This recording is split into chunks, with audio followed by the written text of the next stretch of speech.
ఓం శ్రీ మహాగణాధిపతయే నమః. శ్రీ మహాసరస్వత్యే నమః. శ్రీ గురుభ్యో నమః.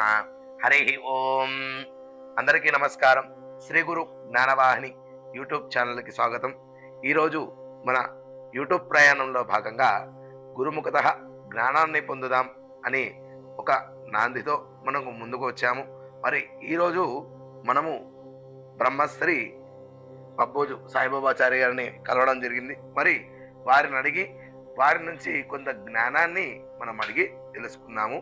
గురుగారు నమస్కారం అండి. నమస్కారం. శ్రీ గురు జ్ఞానవాహిని యూట్యూబ్ ఛానల్కి స్వాగతం. నామ జీవన శైలిలో ప్రప్రథమంగా అతను చేసుకునేటువంటి నిత్య కర్మలు కానీ లేదా పొద్దున్న నుంచి సాయంత్రం వరకు కూడా ఇలా తన నిత్య కర్మలు చేసుకుని తన యొక్క జీవనాన్ని సాగించగలరు? మంచి ప్రశ్న వేశారు. శృతి స్మృతి పురాణానాం ఆలయం కరుణాలయం నమామి భగవత్పాదం శంకరం లోకశంకరం. మంచి చక్కటి ప్రశ్న వేశారు. మానవ జీవితం అనేటువంటిది 84 లక్షల జీవరాశులలో మానవుని యొక్క జన్మ చాలా ఉత్తమమైనటువంటిది. అంటే మిగతా జన్మలలో ఎన్నో పుణ్యకర్మలు చేసుకుంటే కానీ, ఎంతో పుణ్యం చేసుకుంటే కానీ మనకు ఈ మానవ జన్మ రాలేదు. అందుకే పెద్దలు అంటారు, ఎన్నో జన్మల పుణ్యమురా ఈ మానవ జన్మమురా, శివరామకృష్ణ అనుటకు ఇది చక్కని సమయమురా అని చెప్తుంటారు. మన మానవుడికి కొన్ని కర్మలను, కొన్ని ఆచార వ్యవహారాలను మన ఋషి పరంపరలో కొన్ని లక్షల సంవత్సరాల క్రితమే మన ఋషులు మనకు అందించడం జరిగింది. మానవుడు లేచింది మొదలుకొని పడుకునే వరకు ఏం చేయాలి, ఏ విధమైనటువంటి కర్మలను ఆచరించాలి అనేటువంటి విషయాలను క్షుణ్ణంగా మనకు ఋషులు అందించడం జరిగింది. అందులో మొట్టమొదటగా మానవుడు బ్రాహ్మీ ముహూర్తంలో నిద్ర లేవటం అనేటువంటిది చాలా ఉత్తమమైనటువంటి కర్మ. అది ఉదయం బ్రాహ్మీ ముహూర్తం అంటే సూర్యోదయానికి 2-2:30 గడియల ముందు, అంటే 4:30 గంటలకే మానవుడు నిద్ర మేలుకొని తన కాలకృత్యాలు నెరవేర్చుకొని శరీరానికి అవసరమయ్యేటువంటి కొంత యోగశాస్త్రాన్ని అభ్యసించి యోగాసనాలు తప్పకుండా వేయవలసిన అవసరం ఉన్నది. ఆ యోగాసనాలు వేసిన తర్వాత శుచిగా స్నానం ఆచరించి ఉదయము సూర్యోదయాత్ పూర్వమే తన స్నానం కూడా ఆచరించుకొని నిత్య దేవతారాధన వాళ్ళ ఇంట్లో ఏర్పాటు చేసుకున్నటువంటి పూజా మందిరంలో ఎవరి విధంగా ఎవరి ఆచార వ్యవహారంగా వాళ్ళు ఖచ్చితంగా నిత్య దీపారాధన అనేటువంటిది ఇంట్లో ఖచ్చితంగా ప్రతి నిత్యము దీపారాధన ఉండాలి. ఎందుకంటే దీపము జ్ఞానస్వరూపము, దీపము లక్ష్మీ స్వరూపము కనుక ఆ దీపాన్ని ప్రతి నిత్యము కూడా వాళ్ళు ఇంట్లో నిత్య దీపారాధన చేసుకొని వాళ్ళకు వచ్చినటువంటి ఏవైనా సరే ఒక 2-3 శ్లోకాలను వాళ్ళు చదువుకొని ఆ దీపారాధన చేసి ఒక 2 పుష్పాలు అక్కడ సమర్పించి భగవంతునికి చక్కగా నమస్కారం చేసుకొని వాళ్ళు అల్పాహారము మొదలైనటువంటి అన్ని పూర్తి చేసుకొని వాళ్ళ కార్యక్రమాలకు వాళ్ళ పనులకు వాళ్ళ వ్యాపారాలకు వెళ్ళిపోయిన తర్వాత చక్కగా మళ్ళీ సాయంకాలం ఇంటికి తిరిగి వచ్చిన తర్వాత రాత్రికి కూడా అతిగా సమయం కాకుండా 11 గంటలకో 12 గంటలకో తిని పడుకోవడం కాకుండా 8 నుంచి 9 గంటల లోపే వాళ్ళు భోజనాన్ని స్వీకరించాలి. అది కూడా రాత్రిపూట అధికాహారం కాకుండా అల్పాహారం చేసుకోవడం వల్ల ఎన్నో మనకు లాభాలున్నాయి. ఈ రోజులలో అధిక ఆహారం తీసుకోవడం వల్ల అనేకమైనటువంటి ఆరోగ్య సమస్యలు వస్తున్నాయి, కొత్త రోగాలు వచ్చి పడుతున్నాయి. కనుక అధిక ఆహారం కాకుండా అల్పాహారాన్ని వాళ్ళు సేవించి చక్కగా 9 నుంచి 9:10 లోపే వాళ్ళు నిద్రించడానికి ప్రయత్నం చేయాలి. ఆ పడుకునే ముందు కూడా వాళ్ళ ఇష్ట దేవతను ఒకసారి చక్కగా ప్రార్థన చేసుకొని, భూమాతను ప్రార్థన చేసుకొని వాళ్ళు శయనించినట్టయితే చక్కగా నిద్రించడం జరుగుతుంది. వాళ్ళ గృహంలో అనేకమైనటువంటి శుభ ఫలితాలు జరుగుతాయి.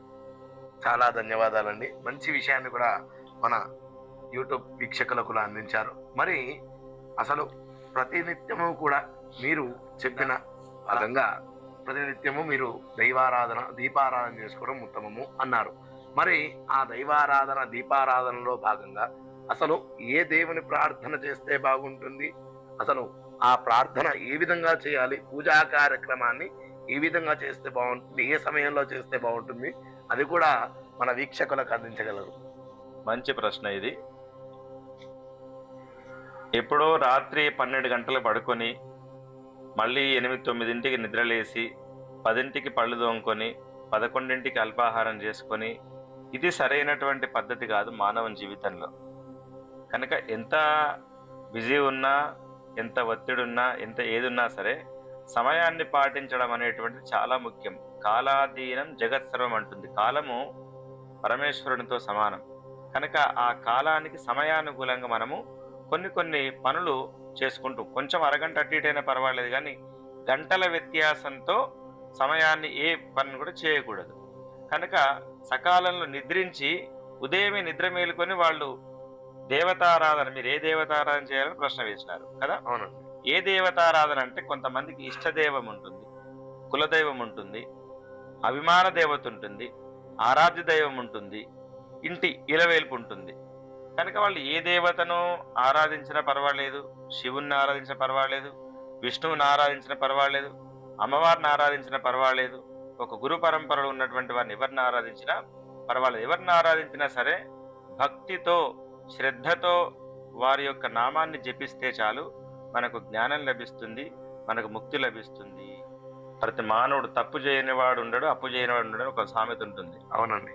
కనుక సహజంగా మనం కావలసుకొని కొన్ని చేయలేము, కొన్ని అనుకోకుండా కొన్ని జరుగుతూ ఉంటాయి. వాటి దోష నివారణకు శాస్త్రంలో చక్కగా చెప్పబడ్డది. ఏంటి అంటే, ప్రతి మానవుడు ఇలాంటి సంఘటన జరుగుతున్నప్పుడు ఇలాంటి ప్రాయశ్చిత్త కర్మలను ఆచరించడానికి పుణ్యక్షేత్ర దర్శనము, నదీ స్నానము, గురు దర్శనము, ఇవి చెప్పబడ్డాయి. అంటే ఖచ్చితంగా మానవుడు ఒక అయన సమయంలో, అంటే 6 మాసాల సమయంలో ఏదైనా ఒక దేవాలయ దర్శనం చేసుకొని అక్కడ వారికి తోచినటువంటి విధంగా ఆ స్వామిని ఆరాధన చేసుకొని అర్చన కానీ, అభిషేకం కానీ, లేదా ఏదైనా కళ్యాణోత్సవం కానీ జరిపించి అన్న తీర్థ ప్రసాదాలు అక్కడ ఉన్నటువంటి వాళ్ళందరికీ వాళ్ళ శక్తి అనుసారంగా దాన ధర్మాలు ఆచరించడం ద్వారా ఇలాంటి దోషాలు తొలగిపోతాయని మనకు పెద్దలు చెప్పినటువంటి విషయం. అది చాలా మంచి విషయాన్ని కూడా మన సబ్స్క్రైబర్లందరికీ కూడా తెలియజేశారు. మరి మన యూట్యూబ్ ఛానల్ కొత్తగా స్థాపన చేయడం జరిగింది. మీరు మనకు అనుగ్రహంతో మీరు మాకు సమయం ఇచ్చారు. మీ విలువైన సమయాన్ని మాకు ఇచ్చినందుకు చాలా ధన్యవాదాలు. మరి మన వీక్షకులకు మీ ద్వారా ఏదైనా ఒక మంచి సందేశాన్ని కానీ, మంచి మంత్రాన్ని కానీ ఉపదేశించాలని నా యొక్క విన్నపం గురుగారు. ప్రతి మానవుడు కూడా ఈ యొక్క దైనందిన జీవితంలో అందరూ చాలా బిజీ అయిపోయినారు. వాళ్ళ ఉద్యోగాల, వ్యాపార విషయాల్లో పడి అందరూ చాలా బిజీ అయిపోయినారు. అసలు దేవతారాధన చేసుకోవాలంటే సమయం దొరకట్లేదు, గుడికి వెళ్ళాలంటే సమయం దొరకట్లేదు, ఇంట్లో కుటుంబ సభ్యులతో గడపడానికి కూడా సమయం దొరకట్లేదు. ఇప్పుడు వాస్తవం. సెల్ ఫోన్లు అయిపోయినాయి, యూట్యూబ్లు అయిపోయినాయి, ఇంకా ఏవేవో ఇన్స్టాగ్రామ్లని, ఫేస్బుక్లని, వీటికి ఇచ్చిన సమయము కనీసం దేవతారాధనకి ఇవ్వట్లేదు.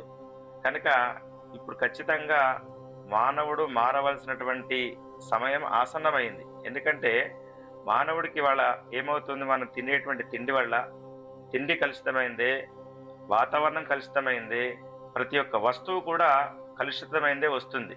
కనుక పూర్వం మానవుని యొక్క ఆయుర్దాయము 120 సంవత్సరాలు ఉండే, 100 సంవత్సరాలకు వచ్చింది, 100కు 80కి వచ్చింది, 80కు 60కి వచ్చింది. ఇప్పుడు 60 ఏళ్ళు బతికితే, 50 ఏళ్ళు బతికితే చాలా గొప్పగా భావిస్తున్నారు. కనుక మనం ఎన్నో చూస్తున్నాము, 30-40 సంవత్సరాలకే గుండె నొప్పులని, ఆ నొప్పులని, ఈ నొప్పులని, వీటితో అకాల మరణాన్ని పొందుతున్నారు. ఇదంతా దేనికి కారణం అంటే, ఇది మనం స్వయంకృతాపరాధమే, ఇది మనం చేసుకున్నటువంటిదే. అనవసరమైనటువంటి తిండి తిని, అనవసరమైనటువంటి వాటికి వ్యసనాలకు అలవాటు పడి, అది మనం కొని తెచ్చుకున్నటువంటిది. కనుక వీటన్నిటికీ మానవుడు దూరంగా ఉండి అవసరమైనటువంటి వాటిని ఖచ్చితంగా తీసుకోవాలి. అనవసరమైనటువంటి వాటిని కొని తెచ్చుకొని ఆపదలు మనమే కొని తెచ్చుకుంటున్నాం.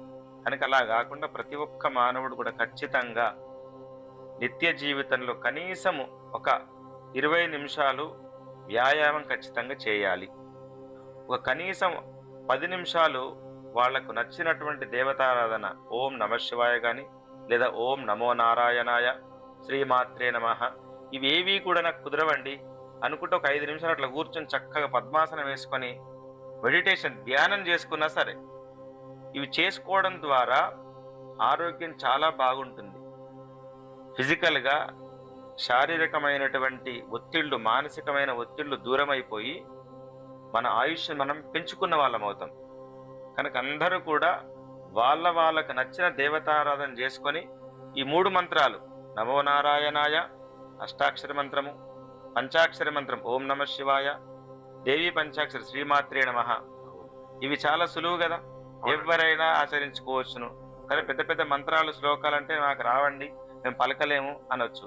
నమః శివాయ అనలేరా? ఓం నమో నారాయణాయ అనలేరా? శ్రీమాత్రే నమః అనలేరా? వీటిని స్మరిస్తూ, వీటిని జపిస్తూ వాళ్ళు ఆ మెడిటేషన్ కానీ, ధ్యానం కానీ, ఆ వ్యాయామం కానీ, ఆరాధన కానీ చేసుకుంటే వీటికి మించిన మంత్రం మరొకటి లేదు. చాలా ధన్యవాదాలండి. మంచి మాటలను, మరి మీ యొక్క విలువైనటువంటి సమయాన్ని మాకు ఇచ్చారు గురుగారు. చాలా ధన్యవాదాలండి. శ్రీ గురుభ్యో నమః.